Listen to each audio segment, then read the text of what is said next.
दोस्तों, जरा सोचिए, आप सुबह उठते हैं, मोबाइल हाथ में लेते हैं और सबसे पहले दूसरों की जिंदगी देखते हैं। कोई छुट्टियों पर मजे कर रहा है, कोई नई गाड़ी की फोटो डाल रहा है, कोई शादी के लम्हों को दिखा रहा है, और उसी पल आपके दिल में हल्की सी टीस उठती है कि मेरी जिंदगी आखिर मेरे हिसाब से कब चलेगी? मैं कब वो कर पाऊंगा जो सच में मैं चाहता हूं? दोस्तों, यह सवाल सिर्फ आपका नहीं है, बल्कि लाखों लोगों का हर दिन का सच है। और इसी सवाल का सबसे खूबसूरत जवाब हमें देती है ये गहरी और प्रेरणादायक किताब, चूजिंग मी। यह किताब कोई साधारण सेल्फ हेल्प बुक नहीं है, बल्कि एक आईना है जिसमें आप खुद को साफ साफ देख सकते हैं। इसमें बताया गया है कि कैसे हम अपने निर्णयों में दूसरों की उम्मीदों, रिश्तों के दबाव और समाज के ढांचे में फंस जाते हैं। हम सोचते हैं कि अगर मैं ना बोल दूं तो सामने वाला नाराज हो जाएगा, अगर मैं अपनी राह चुनूं तो शायद अकेला रह जाऊं। लेकिन सच्चाई यह है कि जब तक आप खुद को प्राथमिकता देना नहीं सीखेंगे, तब तक किसी भी रिश्ते, किसी भी काम और किसी भी सपने में असली संतोष नहीं मिलेगा। चूजिंग में हमें यह समझाती है कि खुद को चुनना कोई स्वार्थ नहीं है, यह आत्मसम्मान है। यह किताब हमें धीरे धीरे यह सिखाती है कि कैसे अपराध बोध और डर को छोड़कर अपनी जिंदगी की कमान अपने हाथ में ली जाए। जब आप इसे सुनेंगे तो आपको लगेगा जैसे कोई आपको बहुत ही प्यार और सच्चाई से यह कह रहा हो, अब वक्त आ गया है कि तुम दूसरों की नहीं, अपनी सुनो। तुम भी हकदार हो खुश रहने के, तुम भी हकदार हो वही जीवन जीने के जो तुम्हारे दिल की चाहत है। कैली विकर्स सिर्फ एक लेखिका नहीं है, बल्कि एक जानी मानी साइकोलॉजिस्ट और लाइफ कोच हैं। उन्होंने हजारों लोगों को यह सिखाया है कि असली आजादी तब मिलती है जब हम अपने फैसले खुद लेते हैं। केली का मानना है कि इंसान की असली ताकत उसकी खुद की चॉइस में छुपी होती है, और यही अनुभव उन्होंने इस किताब के हर पन्ने में उतारा है। उनकी यह किताब दुनिया भर में पढ़ी जा रही है और लाखों लोगों की जिंदगी बदल चुकी है। और दोस्तों, मैं चाहता हूं कि आप भी इस रोशनी को अपने जीवन में उतारें। आपका स्वागत है हमारे चैनल बुक लैंप हिंदी पर। यह वही जगह है जहां हम दुनिया की बेहतरीन और प्रेरणादायक किताबें आपके लिए हिंदी में लेकर आते हैं। हमारा मकसद सिर्फ एक है, आपको ऐसी सोच और ऐसे विचार देना जिससे आपकी जिंदगी आसान हो, खुशहाल हो और सबसे जरूरी बात आपकी अपनी हो। अगर आपने अभी तक चैनल को सब्सक्राइब नहीं किया है तो अभी कीजिए, ताकि आप हर नई किताब की इस रोशनी से जुड़े रहें। और अब दोस्तों, बिना समय गंवाए चलिए इस अद्भुत किताब की शुरुआत करते हैं। चैप्टर 1, खुद को प्राथमिकता देना क्यों जरूरी है। दोस्तों, इसे हम एक छोटी सी कहानी से समझते हैं। एक बार की बात है, एक औरत थी, सीमा। वो सुबह से रात तक भाग दौड़ में लगी रहती थी। घर, बच्चे, पति, रिश्तेदार, दफ्तर, सबकी उम्मीदों को पूरा करने में उसने खुद को पूरी तरह भूल दिया था। अगर कोई उससे मदद मांगता तो वह कभी ना नहीं कहती थी। धीरे धीरे हाल यह हो गया कि सीमा के पास दूसरों के लिए तो सब कुछ था, समय भी, ऊर्जा भी, मुस्कान भी, लेकिन जब खुद के लिए कुछ करने की बारी आती तो उसके पास कुछ भी नहीं बचता। एक दिन उसने आईने में देखा और उसके दिल से निकला, क्या मेरी जिंदगी सच में मेरी है, या मैं बस दूसरों की इच्छाओं को जी रही हूँ?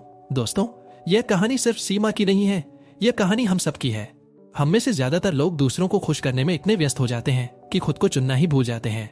हम सोचते हैं कि अगर हम खुद को चुनेंगे तो शायद लोग हमें स्वार्थी कहेंगे, लेकिन सच्चाई यह है कि जब आप खुद को प्राथमिकता देते हैं तभी आप सच में दूसरों के लिए भी अच्छा कर सकते हैं। यही संदेश लेकर आता है इस किताब का पहला अध्याय। केली यहाँ हमें यह सिखाती हैं कि खुद को चुनना कोई विलासिता नहीं, बल्कि जरूरत है। जब आप अपनी भावनाओं, अपने सपनों और अपनी इच्छाओं को दबाते हैं तो धीरे धीरे आपकी ऊर्जा खत्म हो जाती है, और जब आपके अंदर ही ताकत नहीं बचती तो आप दूसरों को भी क्या दे पाएंगे? सोचिए, अगर किसी खाली गिलास से पानी ही नहीं है तो आप दूसरों को क्या पिला पाएंगे? पहले आपको अपना गिलास भरना होगा। उसी तरह पहले आपको अपनी देखभाल करनी होगी, तभी आप रिश्तों, परिवार और समाज को सच में कुछ दे पाएंगे। इस अध्याय में केली हमें यह एहसास कराती है कि ना कहना कोई बुरी बात नहीं है। जब आप किसी और की इच्छा के आगे ना कहते हैं तो आप असल में खुद के लिए हाँ कह रहे होते हैं, और यही तो जीवन का असली संतुलन है, खुद को चुनने का साहस। दोस्तों, यह अध्याय हमें बार बार याद दिलाता है कि हमारी जिंदगी की ड्राइविंग सीट हमेशा हमारे हाथ में होनी चाहिए। अगर हम दूसरों के डर और उम्मीदों के हाथों ड्राइविंग सीट छोड़ देंगे तो हमारी मंजिल भी कभी हमारी नहीं होगी। केली का कहना है, अपने सपनों को जीना शुरू कीजिए, वरना आप हमेशा दूसरों के सपनों को पूरा करने में ही थकते रह जाएंगे। तो सोचिए, अब तक आप किसकी जिंदगी जी रहे हैं? क्या आप दूसरों की उम्मीदों के कैदी हैं या अपने सपनों के मालिक बनना चाहते हैं? यही सोच इस अध्याय का असली संदेश है। खुद को चुनिए, क्योंकि आपकी असली ताकत आपके अपने चुनाव में है। चैप्टर 2, ना कहना भी जरूरी है। दोस्तों, अमित एक बहुत ही मददगार इंसान था। मोहल्ले में अगर किसी को काम होता तो सबसे पहले नाम उसी का लिया जाता। ऑफिस में अगर किसी प्रोजेक्ट में रात तक रुकना होता तो अमित ही रुकता। घर पर भी अगर रिश्तेदार कोई फेवर मांगते तो वह बिना सोचे हाँ कह देता। धीरे धीरे हाल यह हो गया कि अमित के पास खुद के लिए समय ही नहीं बचा। उसके सपने, उसके शौक सब धीरे धीरे गायब हो गए। और जब कभी वो अकेला बैठता तो उसके मन में यही ख्याल आता, मैं हर किसी के लिए सब कुछ कर रहा हूं, लेकिन मेरे लिए कौन कर रहा है। ये कहानी हम में से बहुतों की है। हम सोचते हैं कि अगर हमने किसी को ना कहा तो शायद सामने वाला नाराज हो जाएगा या रिश्ते में दरार आ जाएगी। लेकिन असलियत यह है कि हर बार दूसरों को हाँ कहना अपने ही दिल को ना कहना है, और यही धीरे धीरे हमें अंदर से थका देता है, तोड़ देता है। इस अध्याय में केरी विकर्स हमें सिखाती हैं कि ना कहना कोई गुनाह नहीं, बल्कि एक कला है। जब आप किसी काम के लिए तैयार नहीं है लेकिन फिर भी मजबूरी या डर में हाँ कह देते हैं तो आप अपना समय, ऊर्जा और खुशी सब खो देते हैं। लेकिन जब आप ईमानदारी से और विनम्रता से ना कहते हैं तो आप अपनी सीमाएं तय करते हैं, और यही सीमाएं आपको मानसिक शांति देती हैं। सोचिए, अगर आपका फोन चार्ज नहीं है और फिर भी कोई दोस्त आपसे कहे कि मेरे लिए कॉल करो, तो क्या आप कर पाएंगे? नहीं, क्योंकि चार्ज ही नहीं है। बिल्कुल वैसे ही अगर आप खुद ही थके हुए हैं, खुश नहीं हैं, तो आप दूसरों को क्या खुशी देंगे? इसलिए जरूरी है कि आप खुद को चार्ज करने के लिए खुद के सपनों के लिए जगह बनाएं। ना कहना मतलब दूसरों से दूरी बनाना नहीं है, बल्कि खुद के लिए जगह बनाना है। और सबसे बड़ी बात, जब आप सही समय पर ना कहना सीख जाते हैं तो लोग भी आपकी इज्जत करना शुरू कर देते हैं, क्योंकि उन्हें समझ आता है कि आप अपनी जिंदगी को गंभीरता से लेते हैं। केली का साफ संदेश है, दुनिया का सबसे बड़ा बोझ है हाँ कहना, जब आपका मन ना कह रहा हो। और दोस्तों, यही बोझ उतारना है।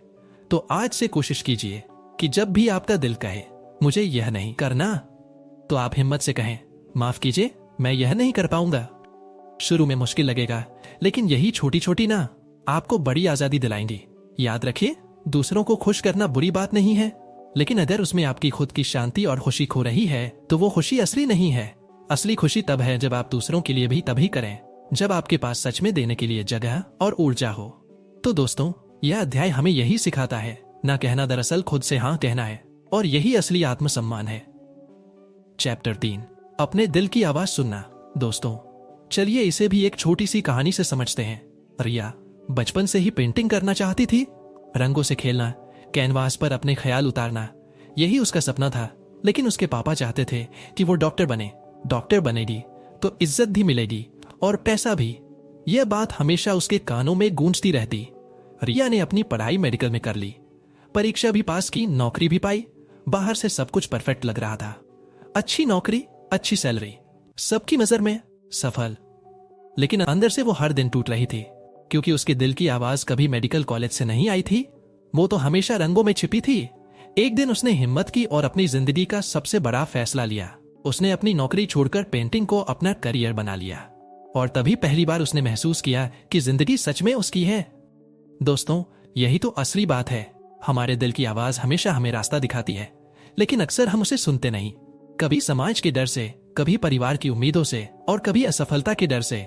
इस अध्याय में केरी विकर्स हमें यही सिखाती हैं कि हमारा दिल कभी गलत नहीं बोलता।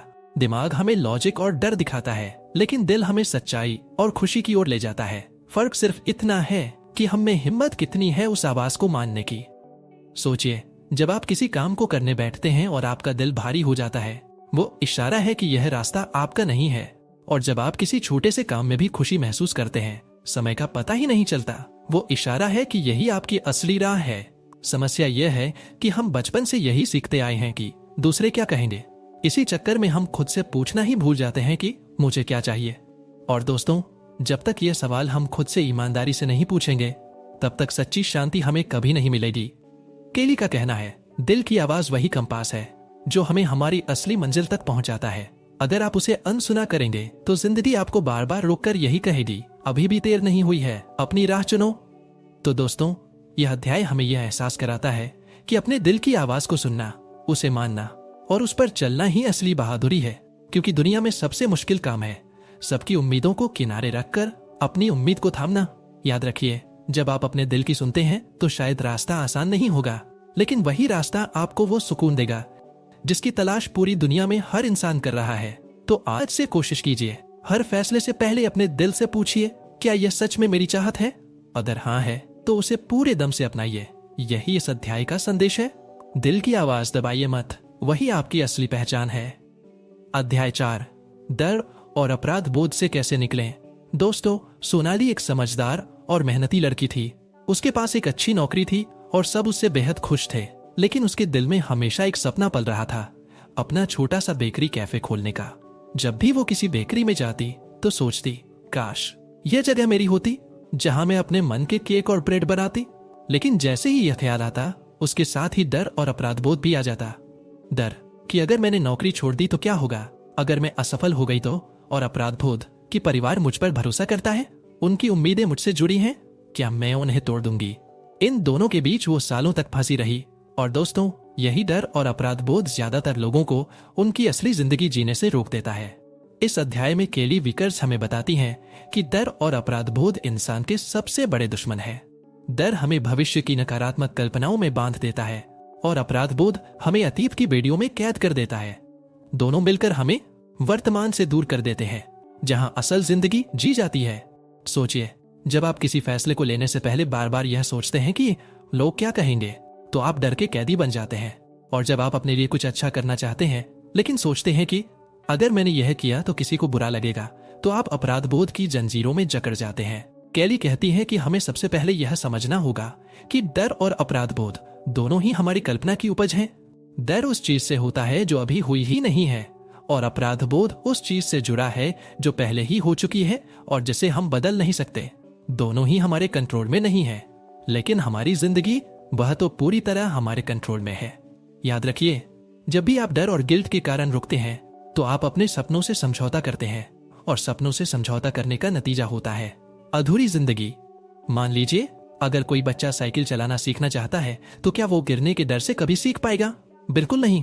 उसे गिरना होगा, चोट लगनी होगी और फिर खड़े होकर चलाना सीखना होगा। इसी तरह हमारी जिंदगी में भी असफलता का डर हमें रोकता है, लेकिन असफलता से ही सीख और हिम्मत मिलती है। और अपराध बोध, ये तो वैसे ही है जैसे कोई इंसान पीठ पर पत्थरों की बोरी लेकर दौड़ रहा हो। जितना बोझ बढ़ेगा उतनी उसकी रफ्तार धीमी होगी। अपराध बोध हमें पीछे खींचता है, जबकि आगे बढ़ने के लिए हमें बोझ उतारना जरूरी है।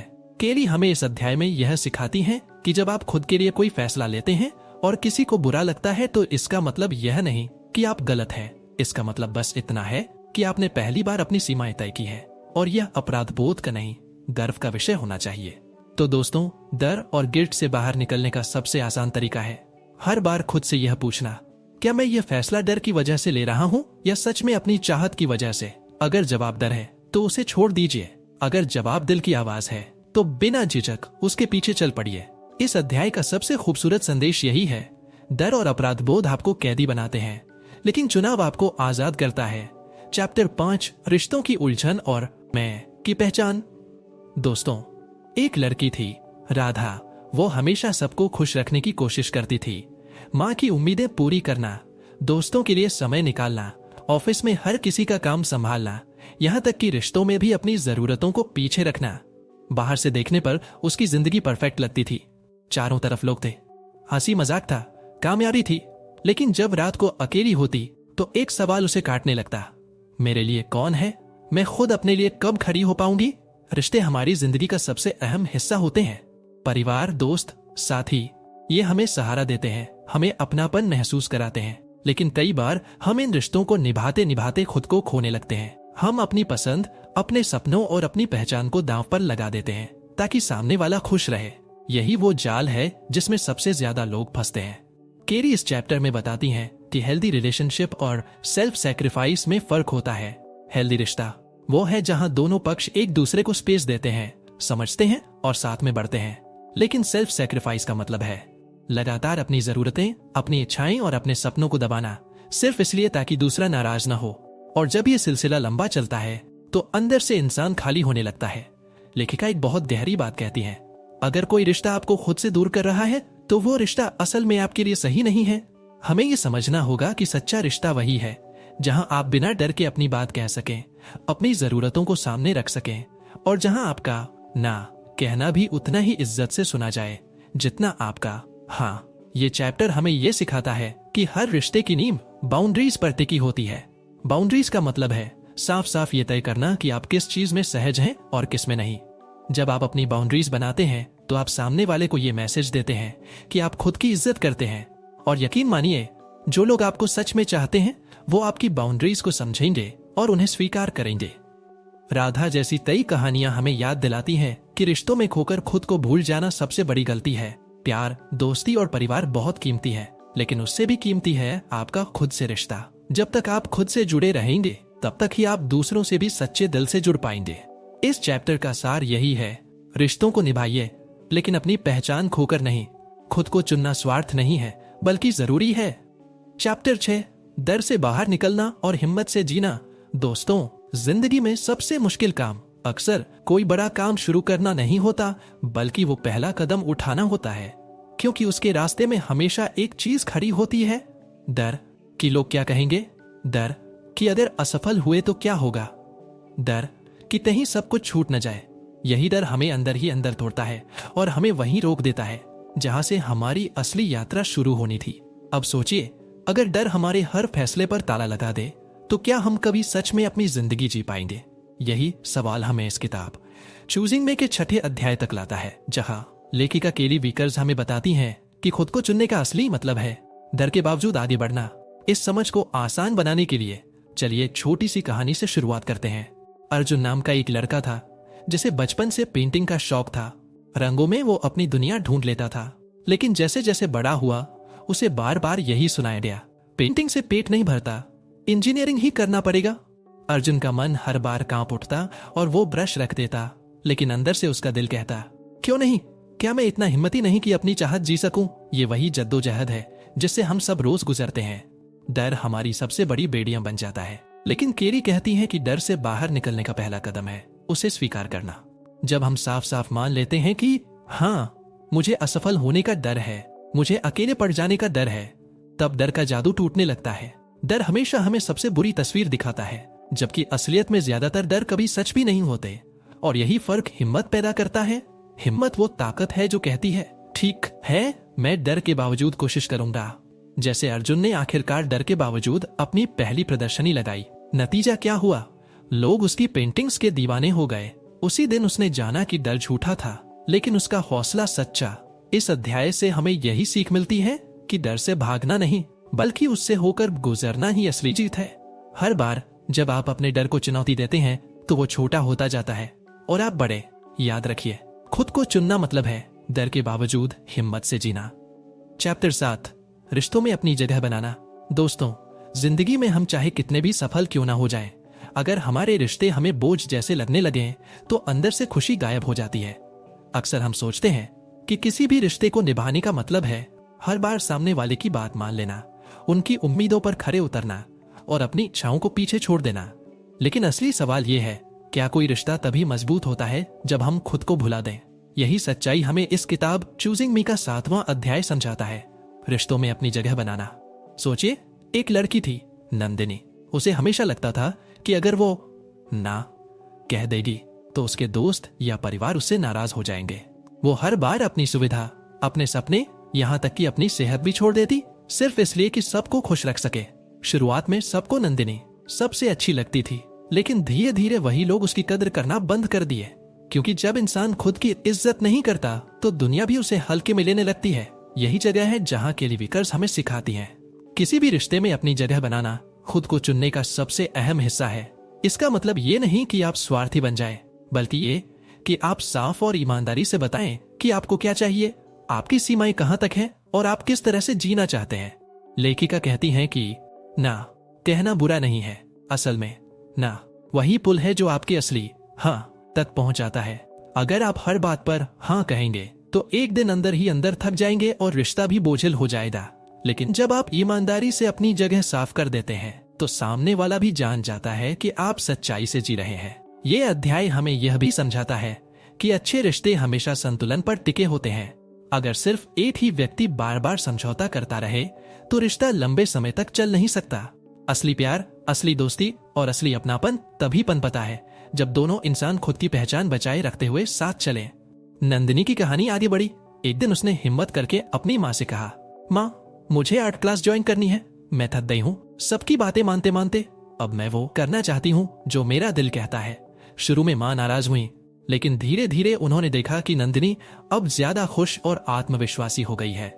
तभी उन्होंने भी महसूस किया कि रिश्ते में प्यार का मतलब किसी को दबाना नहीं, बल्कि उसे उसकी असली पहचान के साथ अपनाना है। इस अध्याय की सीख बहुत गहरी है। रिश्ते तभी खूबसूरत बनते हैं जब उसमें दोनों की आवाज हो। खुद को चुनने का मतलब दूसरों से दूर जाना नहीं, बल्कि उनके बीच रहते हुए भी अपनी असली जगह बनाए रखना है। याद रखिए, रिश्तों की असली ताकत मैं और तुम को खोए बिना हम बनाने में है। चैप्टर 8, दूसरों की अपेक्षाओं से आजादी। दोस्तों, हमारी जिंदगी का सबसे बड़ा बोझ अक्सर हमारी अपनी गलतियां नहीं होती, बल्कि वो उम्मीदें होती हैं जो लोग हमसे रखते हैं। बचपन से हमें कहा जाता है, तुम्हें डॉक्टर बनना है, ये करियर सुरक्षित है, शादी की उम्र हो गई है, अब जल्दी कर लो, पड़ोसी के बेटे ने ये हासिल कर लिया, तुम क्यों पीछे हो। धीरे धीरे ये अपेक्षाएं इतनी भारी हो जाती हैं कि हमें समझ ही नहीं आता कि हम अपनी जिंदगी जी रहे हैं या दूसरों का सपना पूरा कर रहे हैं। इसी कड़वे सच को उठाती है किताब चूजिंग मी का 8वां अध्याय, दूसरों की अपेक्षाओं से आजादी। केली विकर्स साफ कहती हैं कि अगर हम हर पल दूसरों की उम्मीदों के बोझ तले दबे रहेंगे तो हमारी असली पहचान हमेशा धुंधली हो जाएगी। चलिए इसे एक कहानी से समझते हैं। राज नाम का एक लड़का था। उसे बचपन से संगीत का शौक था। गिटार बजाना उसकी जान था। लेकिन उसके पापा हमेशा कहते, संगीत सिर्फ शौक है, करियर नहीं, तुम्हें बिजनेस संभालना ही होगा।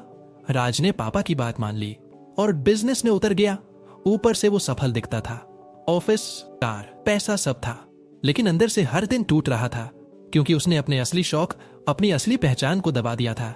ये कहानी हम सब की है। हम सब कभी न कभी समाज, परिवार या दोस्तों की अपेक्षाओं में इतना फंस जाते हैं कि खुद की इच्छाओं को भूल जाते हैं। केरी बताती हैं कि ऐसा इसलिए होता है क्योंकि हमें लगता है कि अगर हमने अपनी पसंद चुनी तो लोग नाराज हो जाएंगे, हमें गलत कहेंगे। लेकिन सवाल ये है, क्या दूसरों की उम्मीदों को पूरा करने के लिए अपनी आत्मा को कुचल देना सही है?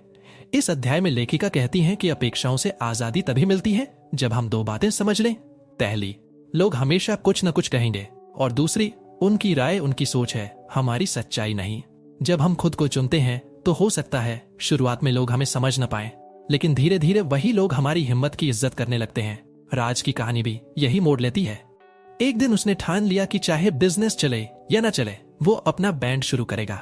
शुरुआती दिनों में परिवार ने नाराजगी जताई, लोग ताने मारते रहे, लेकिन जैसे ही उसकी धुनें लोगों के दिलों तक पहुंची, वही लोग कहने लगे, राज तुमने सही किया। राज ने जाना कि असली सुकून तभी है जब इंसान अपने दिल की सुनता है। यह अध्याय हमें एक बहुत गहरी बात सिखाता है, आपके जीवन का असली मालिक आप हैं। अगर आप हर बार दूसरों की अपेक्षाओं को पूरा करने में ही लगे रहेंगे तो आपका जीवन कभी आपका होगा ही नहीं। याद रखिए, खुद को चुनना मतलब है अपने सपनों को जीना, न कि दूसरों की अपेक्षाओं में घुस जाना। चैप्टर 9, आत्म प्रेम की ताकत। दोस्तों, किताब चूजिंग मी का यह 9वां अध्याय हमें उस चीज से मिलवाता है जो जिंदगी की सबसे गहरी नींव है, आत्म प्रेम। हम अक्सर सोचते हैं कि प्यार सिर्फ दूसरों को देने की चीज है, परिवार, दोस्तों, साथी, बच्चों को। लेकिन सच ये है कि जब तक हम खुद से प्यार करना नहीं सीखते, तब तक हमारा दिया हुआ हर प्यार अधूरा होता है। जरा सोचिए, अगर किसी बर्तन में ही पानी न हो तो वो दूसरों को क्या देगा? यही हाल हमारा भी है। अगर अंदर खालीपन है, अगर हम खुद को नीचा समझते हैं, अपनी कमियों पर ही ध्यान देते हैं, तो दूसरों को दिया हुआ प्यार भी बोझ और शिकायतों से भरा होगा। इस बात को बेहतर समझने के लिए एक कहानी से शुरुआत करते हैं। मीरा नाम की एक महिला थी। बाहर से वो सबके लिए परफेक्ट थी, ऑफिस में मेहनती, घर में जिम्मेदार, रिश्तों में हमेशा देने वाली। लेकिन अंदर ही अंदर वो हर रात रोती थी, क्योंकि उसे लगता था कि वो कभी किसी के लिए काफी अच्छी नहीं है। वो खुद की तुलना दूसरों से करती, खुद को दोष देती और खुद को प्यार करना भूल चुकी थी। एक दिन उसने योग क्लास ज्वाइन की। वहां की टीचर ने उससे पूछा, मीरा, तुम खुद को आखिरी बार कब धन्यवाद बोली थी? यह सवाल उसके दिल को चीर गया। उसे एहसास हुआ कि उसने अपनी पूरी जिंदगी दूसरों के लिए जी, लेकिन खुद को कभी प्यार से नहीं अपनाया। लेखिका केली विकर्स इसी बात पर जोर देती है, आत्म प्रेम स्वार्थ नहीं, बल्कि जिंदगी की सबसे पहली जिम्मेदारी है। जब हम खुद को स्वीकारते हैं, अपनी कमियों को गले लगाते हैं और खुद को दुलारते हैं, तभी हम असली खुशी को महसूस कर पाते हैं। इस अध्याय में बताया गया है कि आत्मप्रेम छोटे छोटे कदमों से शुरू होता है, जैसे हर दिन आईने में देखकर खुद से कहना मैं काफी हूँ, अपने लिए समय निकालना, अपनी जरूरतों को प्राथमिकता देना और गलती होने पर खुद को माफ करना। मीरा की जिंदगी भी बदल गई। जैसे ही उसने खुद से प्यार करना शुरू किया, उसकी हंसी असली होने लगी, रिश्ते बेहतर होने लगे और सबसे बढ़कर उसे अब खुद पर गर्व होने लगा। ये अध्याय हमें यह सिखाता है कि आत्मप्रेम कोई गाना गुनगुनाने वाली हल्की फुल्की बात नहीं है, यह वो ताकत है जो हमें टूटने से बचाती है, हमें अपनी असली पहचान जीने की हिम्मत देती है। याद रखिए, खुद से प्यार करना ही सबसे बड़ी आजादी और सबसे गहरी ताकत है। जब आप खुद को प्यार देंगे, तभी पूरी दुनिया भी आपको प्यार देगी। चैप्टर 10, अपनी असली जिंदगी चुनना। दोस्तों, जिंदगी में एक वक्त ऐसा आता है जब हम ठहर कर सोचते हैं, आखिर मैं ये सब क्यों कर रहा हूँ? क्या सच में ये मेरी चाही हुई जिंदगी है या बस हालात और लोगों की उम्मीदों के हिसाब से जी रहा हूँ? यही सवाल इस किताब चूजिंग मी का आखिरी और सबसे अहम अध्याय उठाता है। अपनी असली जिंदगी चुनना। हम में से ज्यादातर लोग सुबह उठते हैं, वही काम करते हैं, वही लोग मिलते हैं, वही बातें सुनते हैं और साल दर साल गुजर जाते हैं, लेकिन भीतर कहीं एक आवाज लगातार गूंजती रहती है, मैं इससे कहीं ज्यादा कर सकता हूँ, मैं और अलग जी सकता हूँ। यही आवाज हमारी असली पहचान है और इसे सुनना ही इस अध्याय का मकसद है। आइए इसे एक कहानी से समझे। कबीर नाम का एक आदमी था। उसकी नौकरी अच्छी थी, घर था, परिवार था, बाहर से सब परफेक्ट दिखता था, लेकिन अंदर वो हर रोज खालीपन महसूस करता। उसे लगता जैसे वो एक ऐसी मशीन है जो सिर्फ चल रही है, जी नहीं रही। एक दिन ट्रेन में बैठे बैठे उसने सोचा, अगर आज मेरी जिंदगी खत्म हो जाए तो क्या मैं कह पाऊंगा कि मैंने वही किया जो मैं करना चाहता था? इस सवाल ने उसकी नींद तोड़ दी। कबीर ने धीरे धीरे छोटे छोटे कदम उठाए। उसने नौकरी के साथ साथ फोटोग्राफी शुरू की, जो उसका असली शौक था। धीरे धीरे यही शौक उसकी पहचान बन गया। अब वो कह सकता था, हाँ, ये जिंदगी मेरी है और मैं इसे अपनी शर्तों पर जी रहा हूँ। लेखिका केली वीकर्स इस अध्याय में हमें सिखाती हैं कि खुद को चुनना किसी बड़े बदलाव से शुरू नहीं होता, ये छोटे फैसलों से शुरू होता है, जैसे किसी काम के लिए ना कहना, किसी सपने के लिए पहला कदम उठाना, या फिर बस इतना मान लेना कि आपकी खुशी उतनी ही जरूरी है जितनी किसी और की। यह अध्याय हमें याद दिलाता है कि हमें अपनी जिंदगी का मालिक खुद बनना होगा। अगर हम फैसले दूसरों को सौंप देंगे तो जिंदगी कभी हमारी नहीं होगी, लेकिन जैसे ही हम दिल से कहने लगते हैं, ये मैं हूं और यही मेरी राह है, उसी पल से जिंदगी में असली आजादी और सुकून आ जाता है। दोस्तों, यही इस किताब का सबसे बड़ा संदेश है। खुद को चुनना मतलब अपनी असली जिंदगी चुनना। अब सवाल आपके सामने है, क्या आप वही पुरानी राह चलेंगे जो सबको खुश करती है, या वो राह चुनेंगे जो आपके दिल को खुश करती है? दोस्तों, अब हम इस अद्भुत किताब चूजिंग मी के आखिरी पड़ाव पर पहुंच चुके हैं। यह सिर्फ एक किताब नहीं थी, बल्कि एक आईना था जिसने हमें हमारे ही असली रूप से मिलवाया। हर अध्याय ने हमें हमारी जिंदगी के ऐसे पहलू दिखाए जिन्हें हम अक्सर नजरअंदाज कर देते हैं। चलिए एक बार फिर पूरे सफर को याद करते हैं। पहले अध्याय में हमने सीखा कि खुद को प्राथमिकता देना क्यों जरूरी है। हमने जाना कि अगर हम खुद का ख्याल नहीं रखेंगे तो दूसरों के लिए भी कुछ सच्चा और अच्छा नहीं कर पाएंगे। दूसरे अध्याय में हमने समझा कि ना कहना भी जरूरी है। हर हाँ हमें थका देती है और हर सही जगह बोला गया ना हमें अपनी पहचान की ओर ले जाता है। तीसरे अध्याय में हमने जाना कि अपने दिल की आवाज सुनना ही हमारी असली ताकत है, क्योंकि हमारा दिल हमें वही रास्ता दिखाता है जहां हमारी खुशी और शांति छुपी होती है।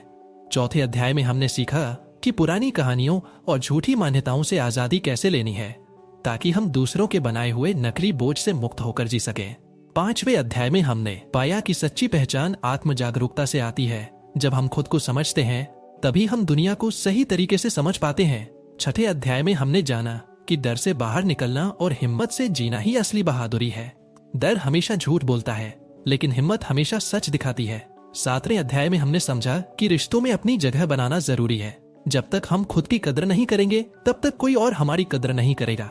आठवें अध्याय में हमने सीखा कि दूसरों की अपेक्षाओं से आजादी ही हमें हल्का और मुक्त बनाती है, वरना हम हमेशा दूसरों का जीवन जीते रहेंगे, अपना नहीं। नौवें अध्याय में हमने जाना कि आत्म प्रेम की ताकत हमें हर परिस्थिति में संबल देती है। खुद से प्यार करना कोई विलासिता नहीं, बल्कि सबसे जरूरी जिम्मेदारी है। और 10वें अध्याय में हमने पाया कि अपनी असली जिंदगी चुनना ही जीवन का सबसे बड़ा उद्देश्य है। जब तक हम अपने रास्ते खुद नहीं चुनेंगे तब तक जिंदगी कभी हमारी नहीं होगी। दोस्तों, ये पूरी किताब हमें यही सिखाती है, खुद को चुनना स्वार्थ नहीं है, बल्कि आत्मसम्मान है। खुद को चुनना ही असली आजादी है और वही असली खुशी का रास्ता है। अब आपके सामने एक सवाल है, क्या आप भी अपनी जिंदगी को वैसे ही जीने का हौसला जुटा पाएंगे जैसा आपका दिल चाहता है? क्या आप भी अब से खुद को चुनेंगे? दोस्तों, आपका स्वागत है हमारे चैनल बुक लैंप हिंदी पर, जहां हम आपके लिए ऐसी ही बेहतरीन और प्रेरणादायक किताबें लाते हैं ताकि आपके जीवन को एक नई दिशा और नई सोच मिल सके। अगर आपको ये सफर पसंद आया हो तो अभी चैनल को सब्सक्राइब करें और घंटी का बटन दबाएं ताकि आने वाली हर किताब का सफर आप सबसे पहले सुन सकें। और हाँ, अब ये फैसला आप पर छोड़ता हूँ, अगली बार आप कौन सी किताब सुनना चाहेंगे हमें कमेंट में जरूर बताइए। आपकी पसंद की किताब को अगली ऑडियो बुक में शामिल किया जाएगा। दोस्तों, इस ऑडियो बुक को पूरा सुनने के लिए आपका दिल से धन्यवाद। याद रखिए, किताबें सिर्फ कहानियां नहीं होती, बल्कि वो रोशनी होती हैं जो अंधेरे में रास्ता दिखाती हैं। तो सुनते रहिए, सीखते रहिए और सबसे जरूरी, खुद को चुनते रहिए। ये थी चूजिंग मी की यात्रा। अब आगे की यात्रा आपके हाथ में है।